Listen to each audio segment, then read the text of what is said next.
오늘 저는 시편 127편 1절에서 2절 말씀을 가지고 행복한 가정을 세우는 법이라는 제목으로 말씀을 증거하겠습니다. 다 같이 제목 읽겠습니다.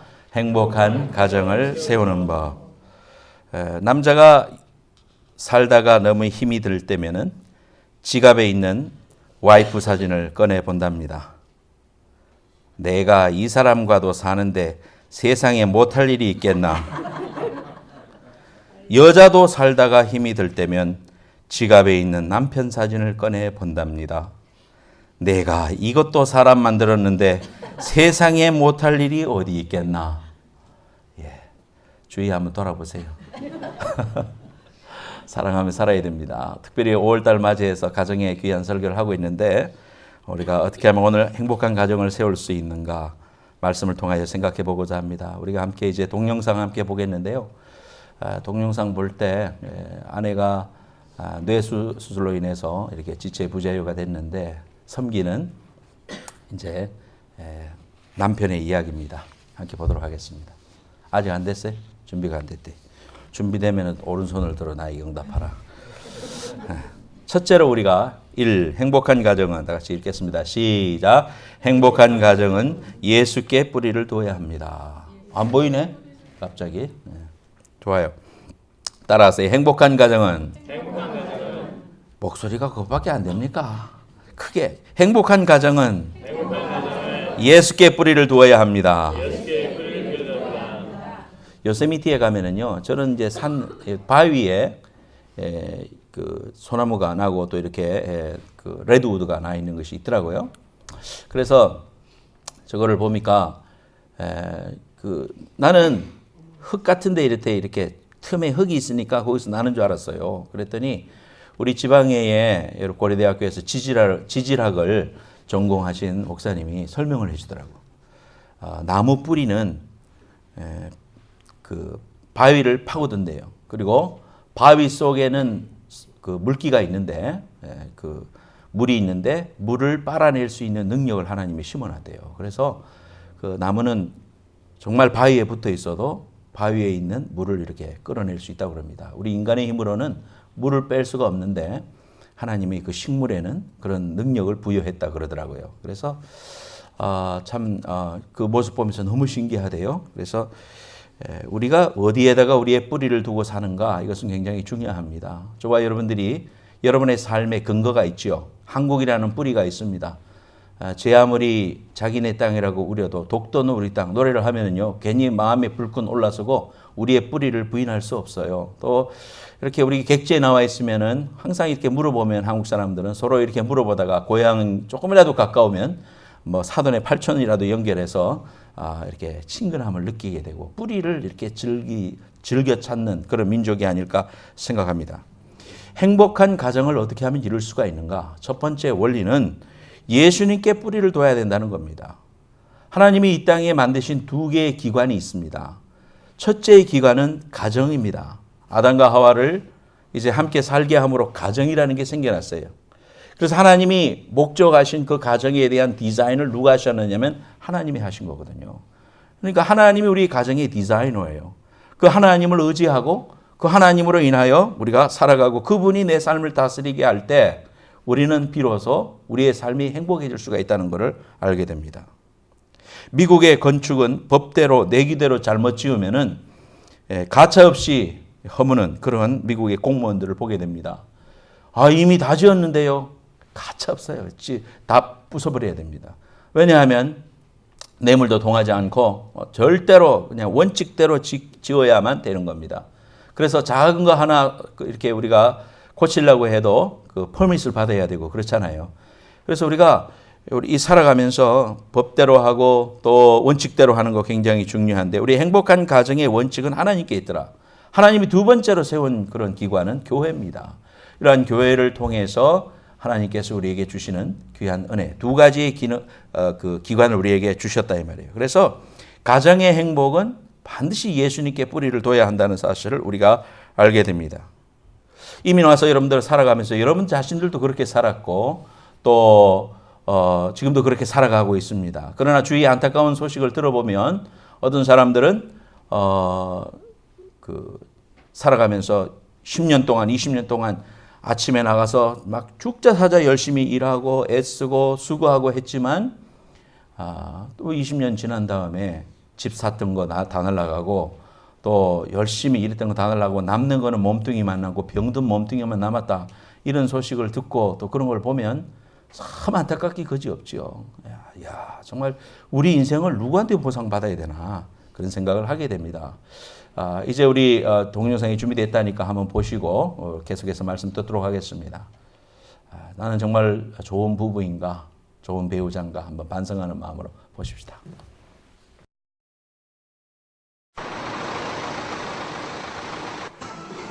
고속도로 휴게소. 사람들 북적이는 이곳에 인적 드문 외진 한 구석, 홀로 앉아있는 남자를 만났다. 푹푹 찌는 한여름 날씨에 땀까지 흘려가며 정성스럽게 끓인 죽을 들고 여보야 밥 먹자. 차에 올라서는데 커튼에 젖힌 차의 뒷좌석, 그곳엔 남자의 아내가 누워있었다. 그런데 좁은 차 안에서 꿈쩍도 않고 누워있는 아내. 오래된 환자라 데리고 다니면서 문이 들어오고 보호해야 하기 때문에 데리고 다니고. 화물차 운전을 하는 남편은 교통사고로 뇌를 다친 아내를 차에 싣고 다니며 직접 보살피고 있었다. 가족 사람도 없을 뿐더러 벌어봐야 간병비로 다 나가버려요. 간병비는요. 아니 결국은 욕창만 드는. 하지만 전신마비의 아내를 차에 태우고 다니다 보니 수시로 차를 세워야 하기 일쑤. 자세 바꿔줘야 되는데. 하루에 15번 아내의 대소변을 받아낸 기저귀를 갈아야 하는데 힘든 내색 하나 없다. 심지어 차 안에서 머리 감기기까지. 온전히 아내의 손과 발이 되어 아내를 돌보고 있었는데 이런 남편의 사랑을 아내도 아는 듯 부부가 차에서 생활한 지 3일 만에 아내가 차 안에서 내린다. 화물 목적지가 집 근처일 때 이렇게 집에 들른다고. 없지? 집에 오자마자 제일 먼저 하는 일은 역시 아내를 위한 일. 길에서나 집에서나 뭐든지 아내가 먼저다. 오롯이 아내를 위해 사는 남편. 다 갚을 수 없는 아내에 대한 고마운 마음 때문이라고. 나 같은 사람은 누가 결혼이 있어요? 형제도 없죠. 지식도 없죠. 재산도 없죠. 이런 남편에게 가족을 갖게 해준 아내. 저는 내 생명 다는 날 끝까지 내 자신이 진짜요. 나를 갈아서 먹어서 우리 여보야 나는 갈아줘요. 진짜. 고맙고 미안한 것은 아내도 같은 마음일 터.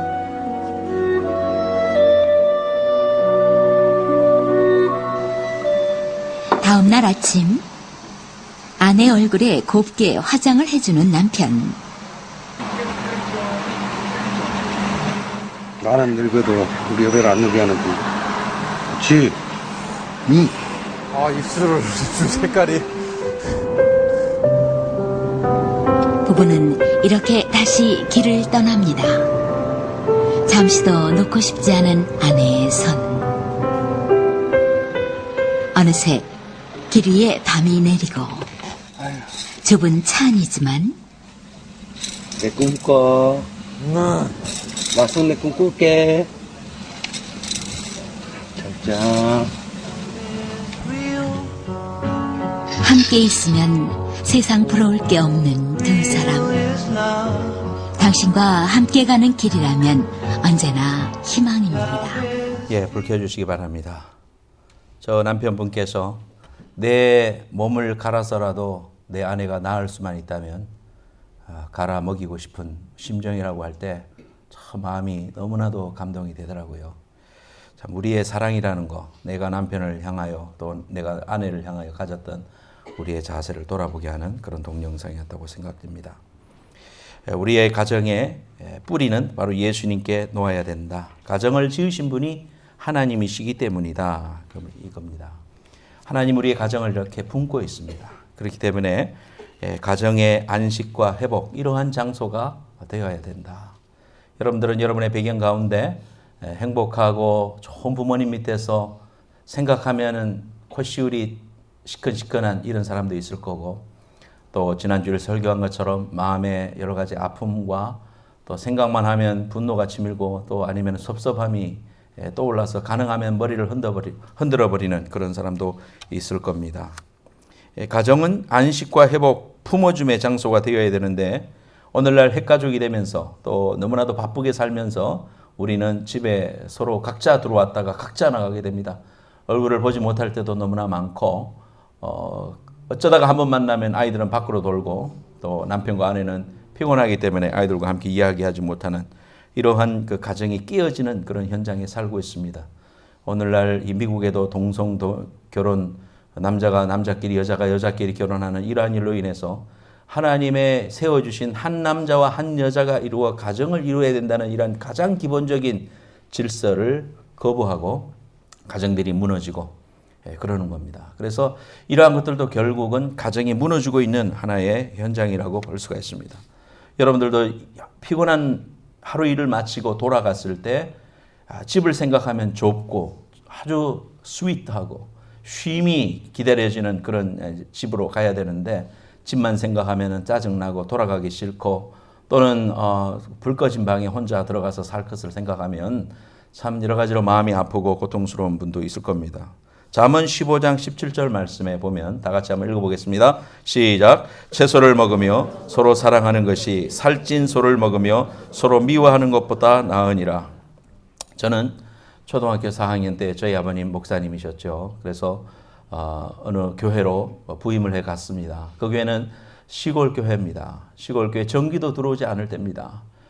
그곳에 가서 교회를 가보니까 양철 지붕으로, 빨간 양철 지붕으로 된 교회가 있고, 교회에 붙어서 사택이 있습니다. 사택이라고 해봐야 제가 그때 어릴 때 국민학교 4학년이니까 어린 눈으로 봐서도 콧구멍만한 방이었으니, 어른이 돼서 본다면 얼마나 더 작은 방이었을까 지금 생각해 보니까 그렇습니다.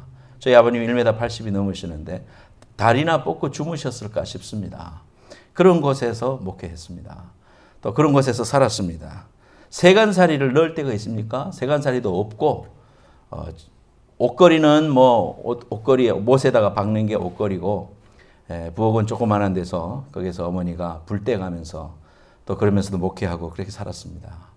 물론 가난한 시기고 또 그랬지만, 그러나 저는 그때의 시기를 생각하면 행복감이 몰려옵니다.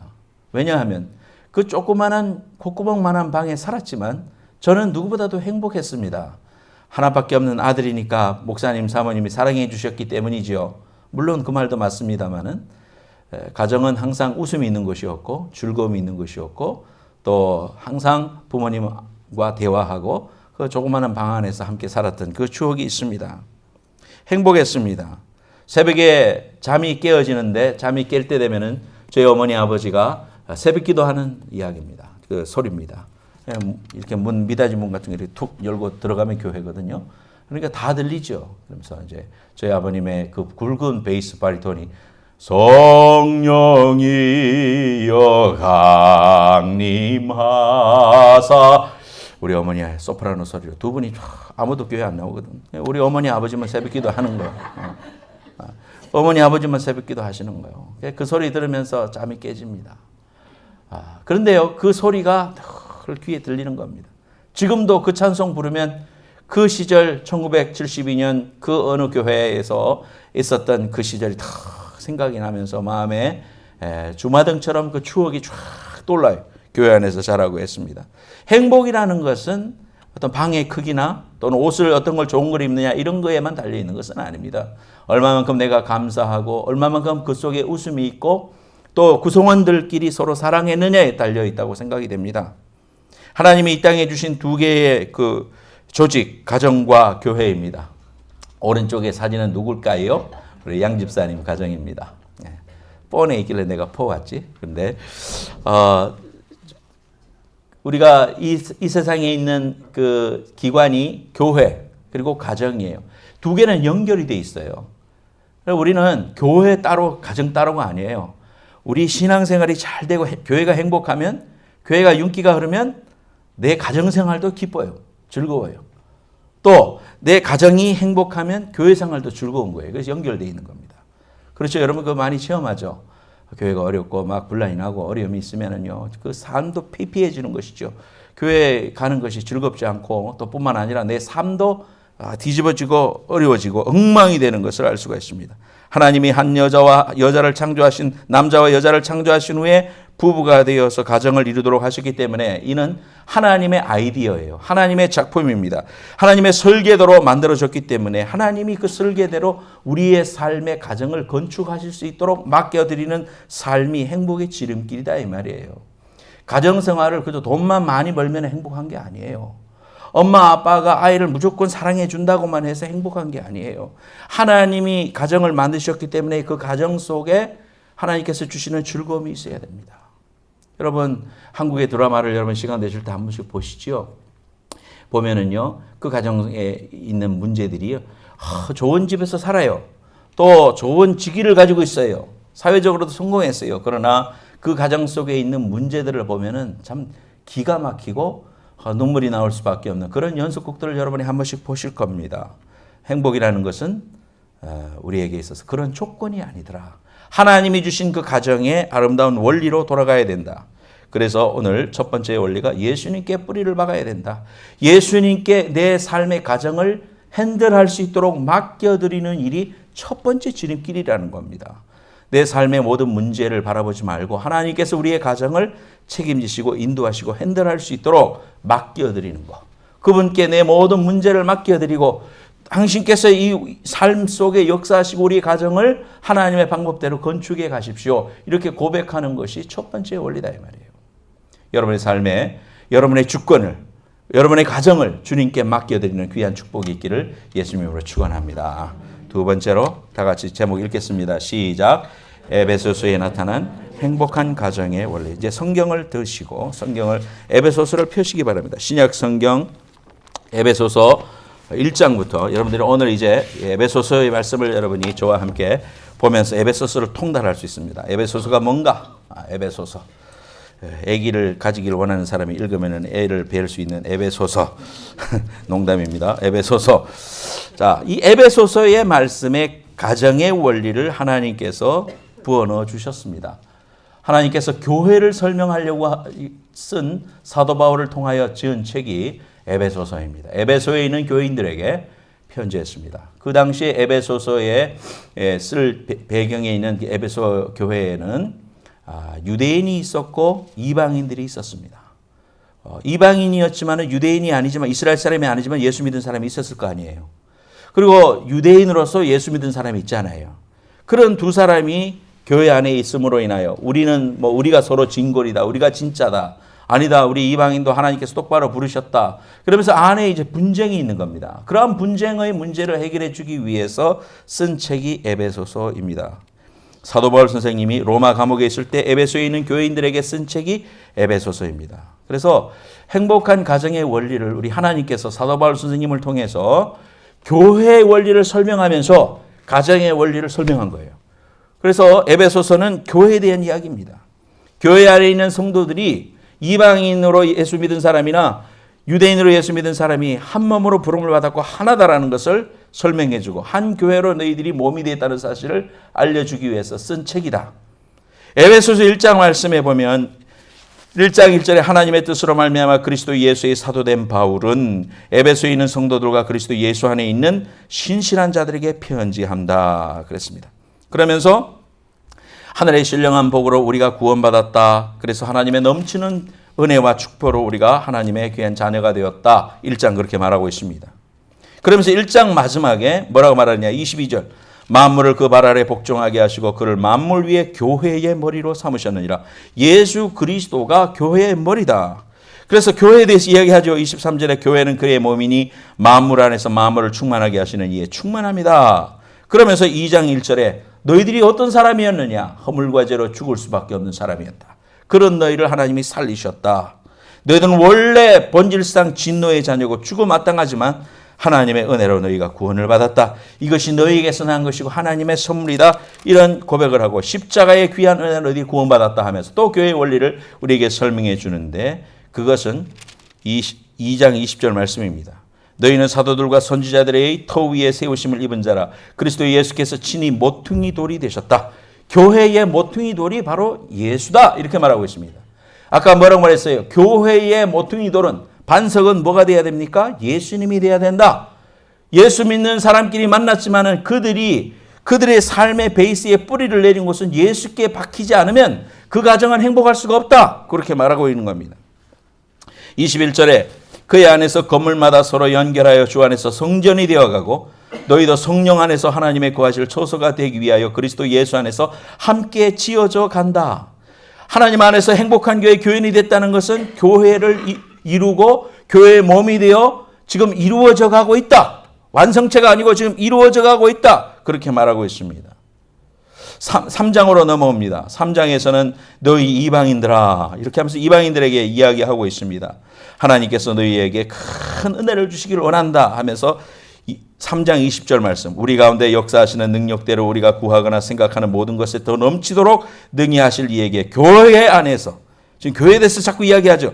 교회 안에서와 그리스도 예수 안에서 영광이 대대로 영원무궁하기를 원하노라. 그러면서 4장에 넘어와서 그러므로 참된 교회를 이루고 그러려면 너희들은 2절 겸손과 온유로 하고 오래 참음과 사랑 가운데 용납해라. 평안에 매는 줄로 성령이 하나 되게 하신 것을 힘써 지키라. 몸이 하나고 성령도 한 분이시니 너희가 한 부르심의 한 소망 안에서 부름을 받았다. 그러면서 너희가 이방인이고 유대인이고 관계없이 하나님 안에서 한 가족이 되었다. 그것이 교회다. 그러므로 너희들이 한 몸이 되어야 된다. 교회 안에는 선지자가 있고 목사가 있고 교사가 있고 복음 전환자가 있지만은 너희들이 봉사하는 일을 해야 되겠고 한 몸을 이루어 그리스도의 장성한 분량까지 이루어 가라. 그러면서 16절 말씀. 그에게서 온몸이 각 마디를 통하여 도움을 받음으로 연결되고 결합되어 각 지체의 분량대로 역사하여 그 몸을 자라게 하며 사랑 안에서 스스로 세우느니라. 교회와 가정은 사랑으로 세워진다. 그렇게 말하고 있는 겁니다. 사랑 안에서 자라나는 것이다. 서로 연결되어 있어야 된다. 그렇게 말하고 있어요. 이제 5장으로 옵니다. 5장에 와서는 이제 그러면 이 교회의 원리를 어떻게 하면 가장 잘 설명해 줄 수 있을까?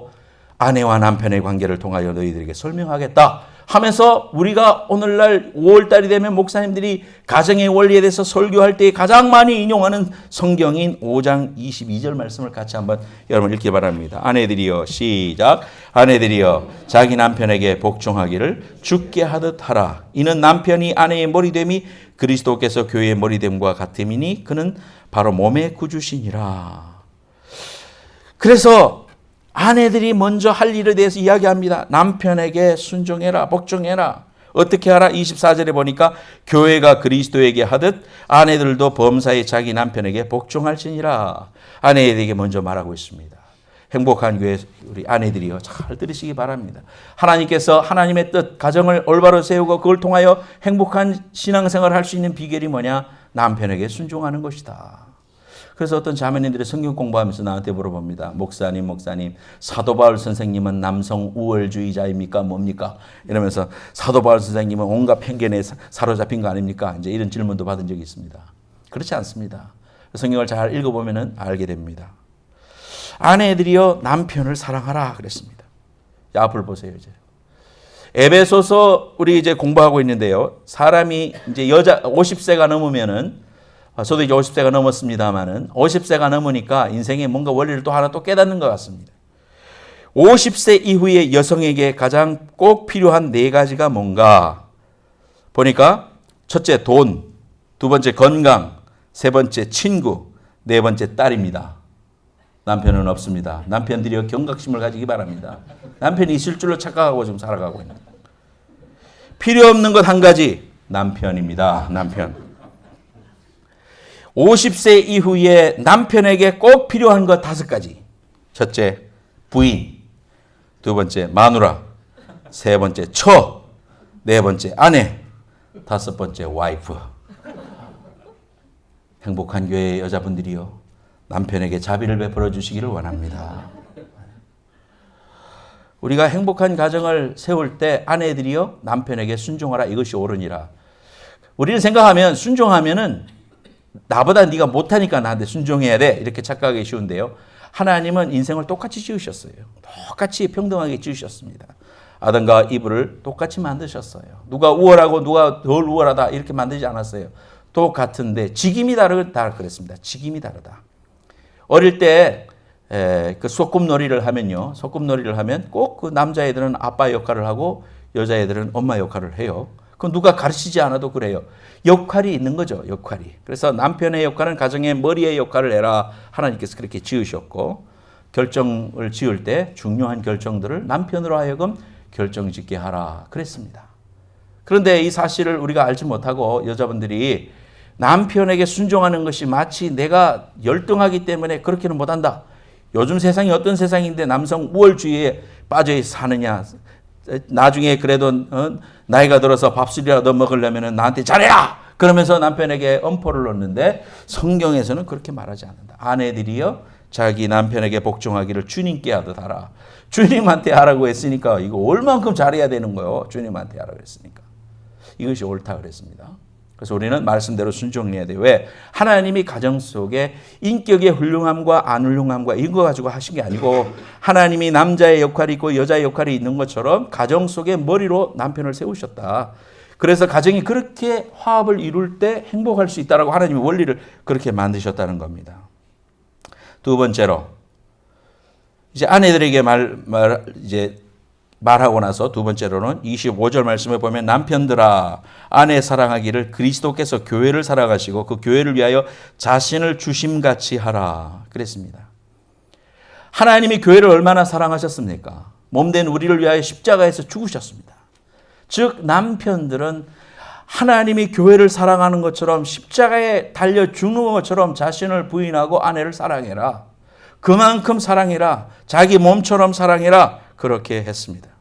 28절에 가서 보면은 이와 같이 남편들도 자기 아내 사랑하기를 자기 자신과 같이 할지니 자기 아내를 사랑하는 자는 자기를 사랑하는 것이다 그랬습니다. 아내를 사랑하는 것은 곧 나를 사랑하는 것이다 그랬습니다. 이걸 잘 아셔야 됩니다. 아내를 사랑해서 손해보는 게 아니고 아내를 사랑하는 것은 나를 사랑하는 것이다 그랬습니다. 오늘 이 귀한 원리를 잘 알아야 됩니다. 아내에게 희생하고 사랑하고 저렇게 모시고 다니면서 아내가 그렇게 불편한 아내를 지극정성으로 돌보는 그러한 그 기본 바탕은 사랑이죠. 그 사랑이 하나님이 독생자 예수를 이 땅에 우리를 위하여 주신 것 같이 그렇게 사랑해라. 그렇게 말하고 있습니다. 십자가의 사랑으로 사랑하라 그랬습니다. 우리는 그의 몸의 지체다. 그래서 33절 말씀에 결론합니다. 결론. 33절 말씀 앞에도 있습니다. 한번 보고 읽으세요. 다 같이 시작. 그러나 너희도 각각 자기의 아내 사랑이를 자신같이 하고 아내도 자기 남편을 존경하라. 그래서 5장에 교회와 그리스도를 신랑으로 맞이하는 교회의 머리가 바로 예수 그리스도이라는 것을 설명해 주시면서 가정도 그와 같다. 그러면서 가정의 원리를 설명해 주신 거죠. 그리고 자녀들과 부모의 관계에 대해서는 6장에 설명하고 있는 겁니다. 지난주까지 제가 설명했죠. 자녀들아 주 안에서 너희 부모에게 순종하라. 이것이 옳으니라. 네 아버지와 어머니를 공경하라. 이것은 약속이 있는 첫 계명이니 이는 네가 잘되고 땅에서 장수하리라. 또 아비들아 너희 자녀를 노엽게 하지 말아라. 오직 주의 교훈과 훈계로 양육하라. 그래서 우리 가정생활의 원리를 이 에베소서의 이 6장까지 말씀을 통하여 완벽하게 우리에게 말씀해 주셨다는 사실을 우리가 알아야 됩니다. 꼭 기억할 사실이 뭡니까?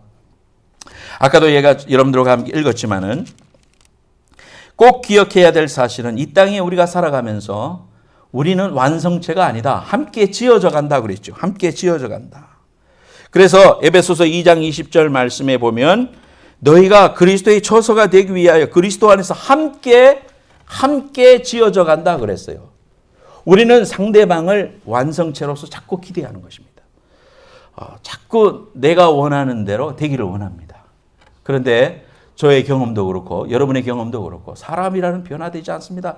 참으로 그 습관이라는 거 살아왔는 입맛이 변화되지 않잖아요. 우리가 미국에 몇십 년을 살아도 한 번씩 된장찌개가 먹고 싶고 얼큰한 김치찌개가 먹고 싶지요. 변하지 않습니다. 우리 입맛이. 아무리 아메리카나이즈 됐다 하더라도 그 미각이 남아있는 것처럼 우리 속에 있는 삶의 습관들이 잘 변화되지 않습니다. 그렇기 때문에 우리가 함께 지어져 가면서 내가 변화되고 그런 사람을 있는 모습대로 사랑하도록 하나님이 나를 깨트리고 나를 변화시키고 하나님의 그 사랑의 분량으로 자라가게 돼요. 그래서 그 고난과 역경을 통하여 하나님의 귀한 사랑을 체험하고 하나님 안에서 그 사람을 사랑하고 나와 다른 사람, 나하고 다른 음식을 먹는 사람, 나하고 습관이 다른 사람도 이해하고 사랑하게 될 때 우리는 광야 생활을 끝내고 하늘나라의 백성으로 준비가 될 수 있다는 거죠. 우리 홍보이 집사님이 간증했지요. 그 어려움과 역경은 하나님을 만나는 거다. 그 결과가 이루어지든 안 이루어지든 하나님의 그 귀한 품 속에 하나님을 알고 하나님의 사랑을 알고 하나님의 나를 알고 내가 하나님을 아는 그 귀한 깊은 영적인 관계에 들어가는 것 자체가 이게 벌써 축복이고 이게 하나님이 원하는 바라는 것을 우리가 알게 됩니다.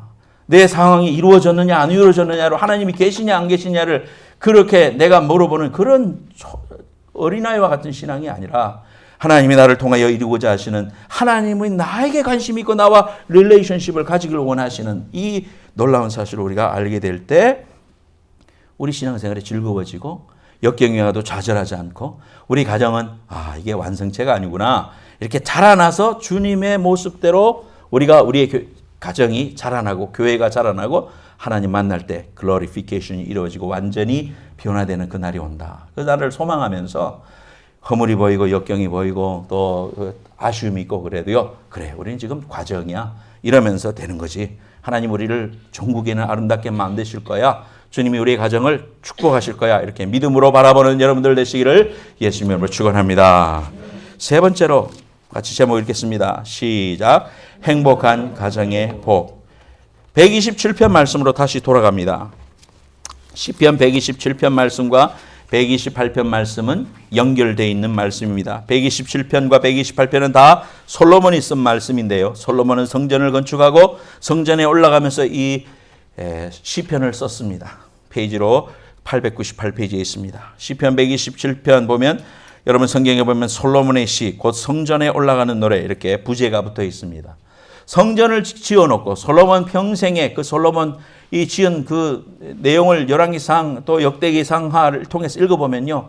엄청난 그 대사업을 이룹니다. 이야, 얼마나 금덩이가 남아 돌았든지 방패, 싸움을 하는 방패도 금으로 만들었다. 은 같은 거는 굴러다니는 돌처럼 여겼다. 그런 이제 이야기가 나올 정도로 그 영화가 대단했습니다. 그런데 솔로몬은 부귀공명을 다 겪어보고 하나님이 가장 큰 축복을 경험하고 난 다음에 전도서도 썼고 헛되니 모든 것이 헛되도다 이렇게 썼고요. 또 이 시편 말씀도 썼고요. 아가서 말씀도 썼던 겁니다. 그래서 그분이 하는 말씀이 뭐냐면 여호와께서 집을 세우지 않으면 헛일이다. 여러분들 열심히 일하고 열심히 살아가는 것 참으로 아름다운 일입니다만은 방향 없이 살아가서는 안 돼요. 저와 여러분들이 방향을 바로 새겨야 됩니다. 하나님이 원하시는 쪽으로 방향을 세워야 됩니다. 열심히 노력하고 애쓰고 애썼는데 하나님이 지키지 않으면 헛일이다 이 말입니다. 너희가 일찍 일어나고 늦게 누우며 수고의 떡을 먹음도 헛되도다. 그러므로 2절 그러므로 여호와께서 그의 사랑하는 자에게 잠을 주시는도다 그랬습니다. 잠을 주신다 그랬습니다. 어떤 전도사님이 결혼하면서 어여쁜 아내를 만나서 결혼을 했습니다. 결혼을 했는데 작은 상자를 침대 밑에다 놔뒀더래요. 이건 뭡니까? 여보 절대로 이거는 내 프라이버시니까 열어보지 마세요. 그래서 알았어요 하고 잊어버렸어요. 그래서 세월이 이제 많이 지났습니다.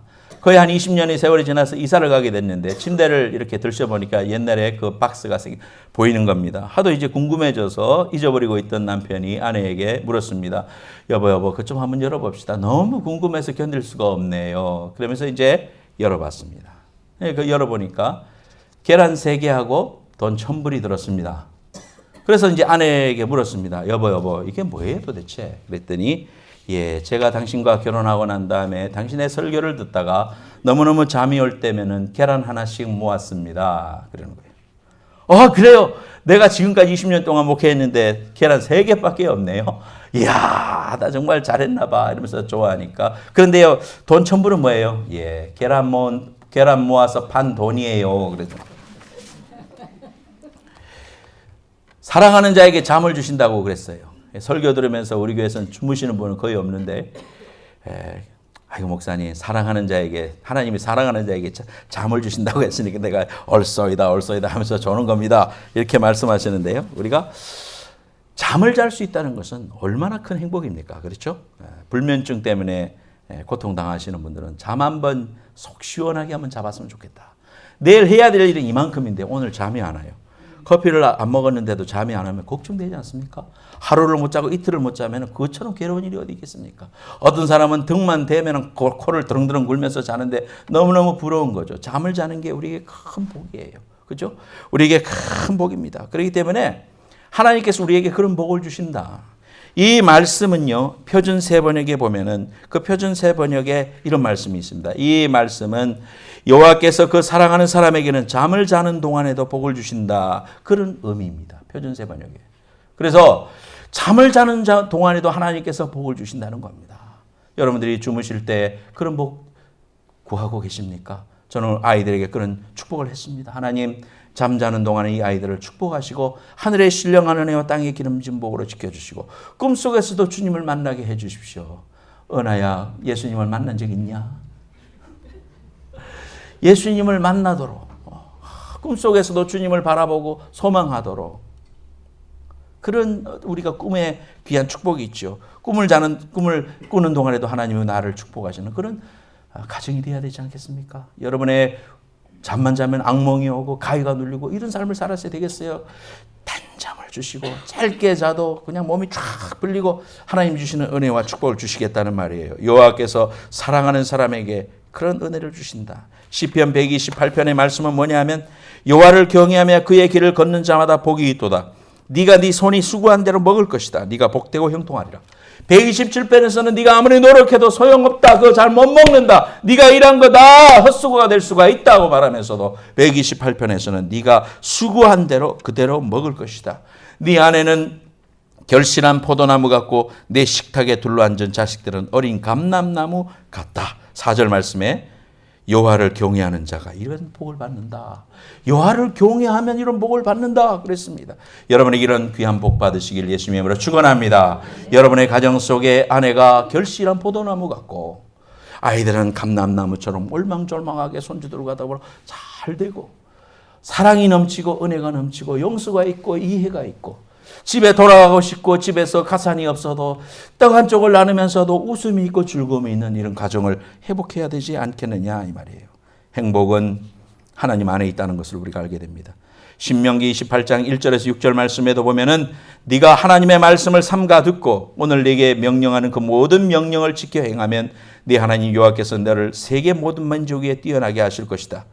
네가 3절 성읍에서도 복을 받고 들에서도 복을 받을 것이며 내 몸의 자녀와 내 토지의 소산과 짐승의 새끼와 소와 양의 새끼가 복을 받을 것이며 네가 들어와도 복을 받고 나가도 복을 받겠다 그랬습니다. 여러분, 미국에 1700년도에 태어나서 1800년에 죽은 하워드 페인이라는 사람이 있습니다.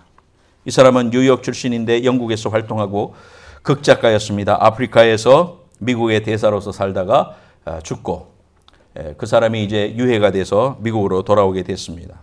미국에 있는 모든 사람들이 이 하워드 페인의 유해가 돌아오는 것을 기념하면서 뉴욕 앞에 가서 그들이 기다렸습니다. 최고의 인파가 모였다고 그럽니다. 1800몇 년도인데요. 사람들이 최고의 인파가 모이고 대통령도 나와서 그의 유해가 내려올 때 머리를 벗어서 경의를 표했다고 그럽니다. 그래서 워싱턴에 지금 묘가 있습니다. 왜 이 사람을 그렇게 환영을 했는가? 전 미국 사람들의 마음속에 이 노래 하나가 있습니다. 즐거운 곳에서는 날 오라 하여도 뇌 쉴 곳은 참 작은 집 내 집뿐이라.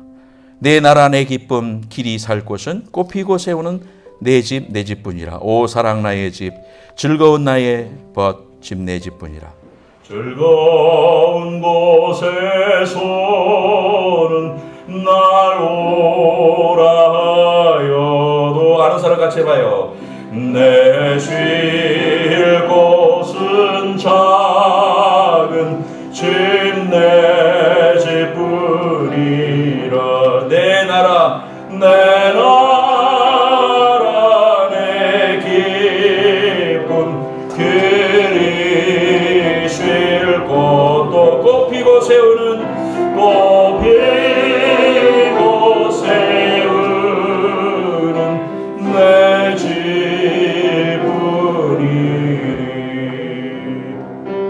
이 노래를 지은 그분의 삶은 그렇게 훌륭한 집안에서 살지 못했다고 그럽니다. 그런 홈 스위트 홈을 소망하면서 아마 지은 노래인데요. 전 미국인의 가슴 속에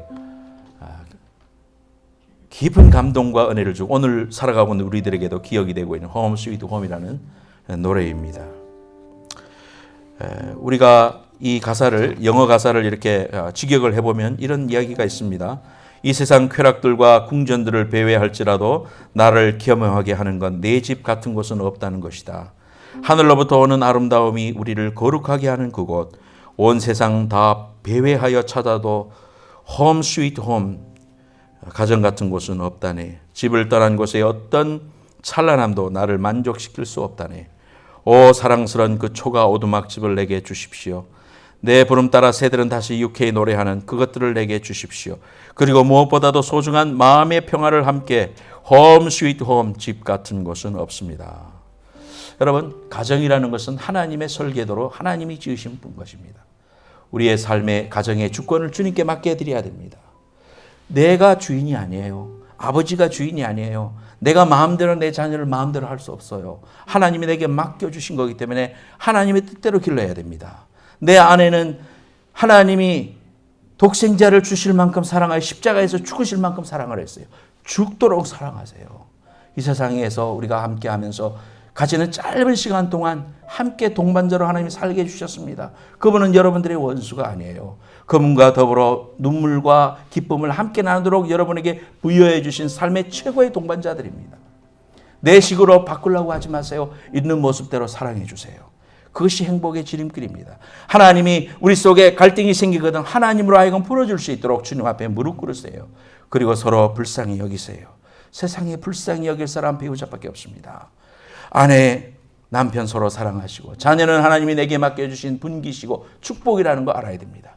그 자녀 때문에 얼마나 즐거워했습니까? 그 자녀 때문에 얼마나 지금도 살 소망이 생깁니까? 하나님이 내게 주신 복이었어요. 그 자녀로 하여금 하나님을 잘 섬기고 복받도록 해주셔야 됩니다. 그 여러분에게 남은 사명이에요. 여러분의 손자들에게 그렇게 하세요. 아이들에게 예수 생명 알려주세요. 우리가 가장 큰 행복은 하나님이 가정을 지키도록 하는 겁니다. 하나님께 늘 맡겨드리는 겁니다. 겸손해야 됩니다. 하나님이 세우실 겁니다. 그분께 여러분 맡겨드리고 이 가정의 모든 주권을 주님께 맡겨드리고 내게 부족한 거 주님이 채우시고 내가 헛된 것 구하지 말게 하시고 주님 바라보며 하나님이 우리의 가정 속에 내 이 갈등 속에 함께 하도록 기도해야 됩니다. 아직도 문제가 있고 어떻게 봉합을 해야 될지 어디서부터 문제를 풀어야 될지 알지 못하고 여전히 갈등 속에 ING로 계시는 분이 있습니까? 진행되는 분이 있습니까? 하나님 뭐라고 그랬습니까? 우리는 과정 속에 있어요. 완벽하지 않습니다. 그러나 하나님이 그 사실을 이루실 거예요. 사탄 마귀는 와서 여러분들을 말할 겁니다. 너는 안 된다. 너는 끝났다. 이제 끝이다. 이렇게 말할지 몰라요. 그건 사탄의 음성이에요. 하나님이 우리에게 말씀해 주시는 것은 소망입니다. 자격이 없어도 우리를 불러주셨지 않습니까?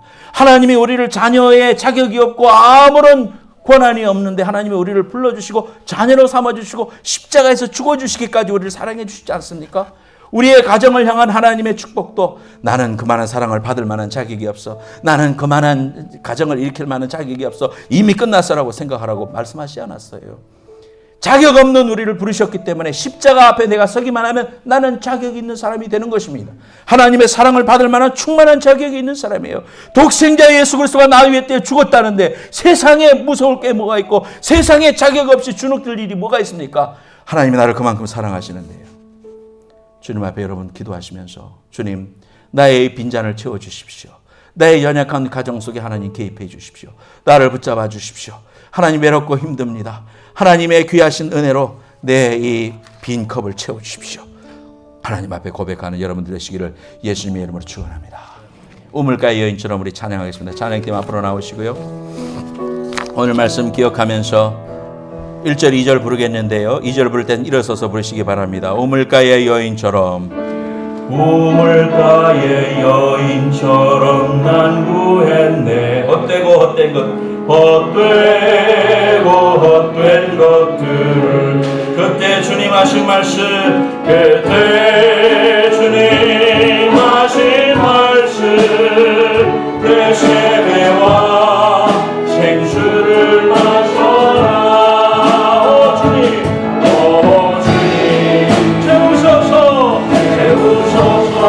나의 잔을 높이는다.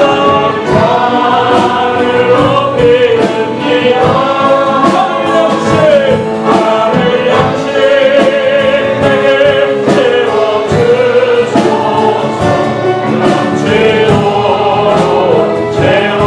채워주소서.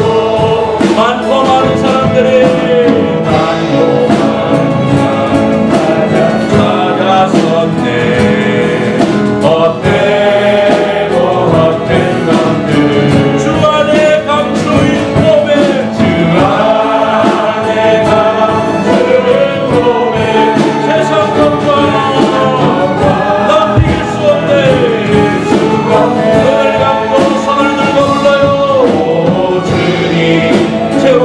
내 가정을, 내 관계를, 내 삶을, 나의 잔을 높이는니라. 하늘 양식 내게 채워주소서.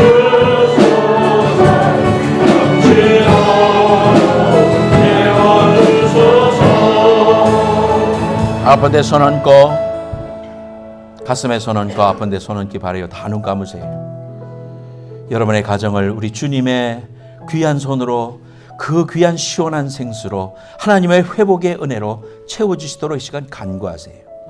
하나님, 그리고 내 이 가정, 내 삶, 내 육신의 문제도 하나님 해결해 달라고 기도하세요.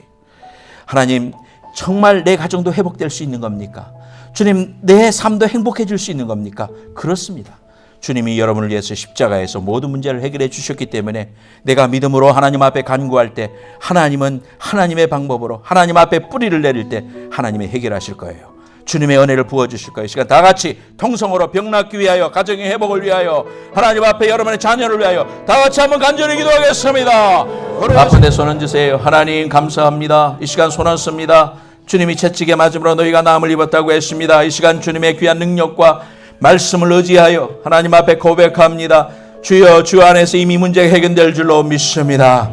하나님, 나는 사랑을 받을 만한 자격이 있고, 나는 하나님의 귀한 축복을 받을 만한 자격이 있고, 내 가정은 회복될 자격이 있는 줄로 믿습니다. 사탄 마귀 음성에 귀 기울이지 말게 하시고, 나는 잘된다, 나는 복받는다, 하나님 안에서 성공한다, 우리의 가정은 회복된다 믿음으로 고백하며 그 입술의 열매를 하나님 실현하여 주님 앞에 감사할 수 있는 믿음의 가정들 다 되게 하여 주옵소서. 하나님, 연약하고 막혀있는 문제들 풀어주시고, 하나님 놓아주시고, 하나님의 귀한 은혜로 기적으로 채워주시옵소서. 아픈데 손 얹었습니다. 이제 내가 예수 이름으로 명하노니 모든 병만 이 시간 예수 이름으로 떠나갈지어다. 하나님, 주님을 의지합니다. 지금은 속히 오실 예수 그리스도의 은혜와 하나님 아버지의 만극하신 사랑과 성령님의 감화감동하심이 오늘 하나님 앞에 우리의 가정을 뿌리내리기 원하고, 주님이 내 삶에 오셔서 우리의 가정을 회복시키시기를 원하며 우리를 복을 주시기를 원하시는 하나님의 귀한 은혜를 사모하는 모든 성도들 머리 위에, 저들의 가정과 일터와 소망과 기도 제목 위에 이제로부터 영원까지 함께 해주시기를 간절히 축원하옵나이다. 아멘.